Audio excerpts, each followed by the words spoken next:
जब महादेव से देखा ना गया अपने भक्त का दुख। नमस्कार दोस्तों, हमारे YouTube चैनल में आप सभी का हार्दिक स्वागत है। भगवान है या नहीं, इस बात पर सदा से ही कई मतभेद चले आ रही हैं। परंतु बेशक भगवान दिखे या ना दिखे, पर वो अपने में भक्त का दुख उन्होंने ऐसे किया अपने भक्त का दर्द और दुख दूर। ऐसा एक किस्सा हमें देखने को मिला अरुणाचल प्रदेश के लोहित नदी से लगे कहू गांव में। ये गांव भारत और चीन की सीमा से लगा हुआ है। यहाँ चीनी सैनिक अक्सर घुसपैठ करते रहते हैं, कभी जंगल के रास्ते तो कभी लोहित नदी के, जिसके कारण गांव में भय का माहौल बना रहता है। चीनी सेना यहाँ आकर लोगों के घर और दुकानों से अनाज और कई प्रकार की खाद्य सामग्री लूट कर ले जाते हैं। साथ ही अगर कोई बच्चा दिखे तो उसे भी ले जाते हैं, जिससे वह लोग उससे अपना छोटे मोटे काम करवा सके। चीनी सैनिकों का आतंक उन दिनों अपने जोर पर था, लोग परेशान हो चुके थे। ये कहानी है इसी गांव में रहने वाले शिव भक्त प्रकाश की। प्रकाश एक फल और सब्जी की दुकान चलाता था। प्रकाश गांव में पिछले कई वर्षों से अपने परिवार के साथ रहता था। प्रकाश के घर में उनकी पत्नी और उनके 2 बच्चे, जिनके साथ वो रहता था। साथ ही प्रकाश महादेव का असीम भक्त था और रोज सुबह उठकर सबसे पहले वह मंदिर जाकर शिव जी की पूजा अर्चना करता और बाद में अपनी दुकान पर जाता। दिन में कई बार महामृत्युंजय मंत्र का जाप किया करता। वो और उसका परिवार सुखी से अपना जीवन व्यतीत कर रहे थे। एक दिन जैसा चलता हुआ आ रहा था वैसा ही हुआ। चीनी सेना ने घुसपैठ की और बाजार की दुकानों से अनाज और छोटी दुकानों से फल सब्जियां लूटने लगे।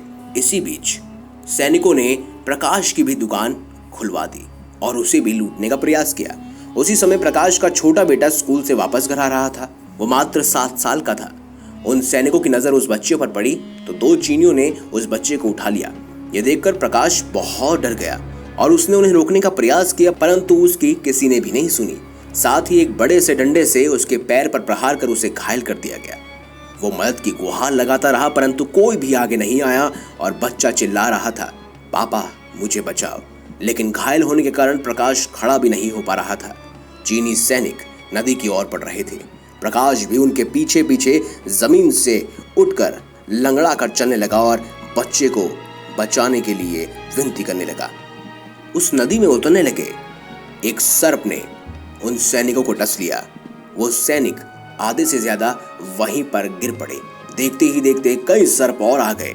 इतने सर्पों को देखकर सैनिक के हाथ से वो बच्चा छूट गया और फिर उस बालक को सर्पों ने घेर लिया। कोई सैनिक उस बालक को कुछ भी नहीं कर रहा था और ना करने का प्रयास कर पा रहा था। जो भी उसकी तरफ बढ़ रहा था वो उसे डस रहे थे। ये देखकर सभी चीनी सैनिक बहुत डर गए और 2 सैनिकों को सर्पों ने डस लिया और उसी समय उनकी मृत्यु हो गई। बाकी लोग भागने लगे। उनके भागते ही प्रकाश वहां अपने घायल बैल लेकर पहुंचा और अपने बेटे को उठाया और सब कुछ बताया। उसका बेटा भी हैरान था। अपने बेटे की बात सुन उसे ज्ञान हुआ कि महादेव ने अपने नागों को भेजकर उसके बेटे की रक्षा की है। उसने दोनों हाथ जोड़कर महादेव को प्रणाम किया। इस प्रकार महादेव ने अपने भक्त के बेटे की रक्षा के लिए अनेक सर्पों को भेजा था। तो दोस्तों, आशा है आपको हमारी ये खास जानकारी, ये वीडियो अच्छी लगी हो। अगर ये वीडियो पसंद आई है तो इस वीडियो को लाइक करें, हमारे चैनल को सब्सक्राइब करें और ज्यादा से ज्यादा शेयर भी करें। मिलेंगे अगली बार एक नई खास वीडियो के साथ। अब तक के लिए बहुत बहुत धन्यवाद।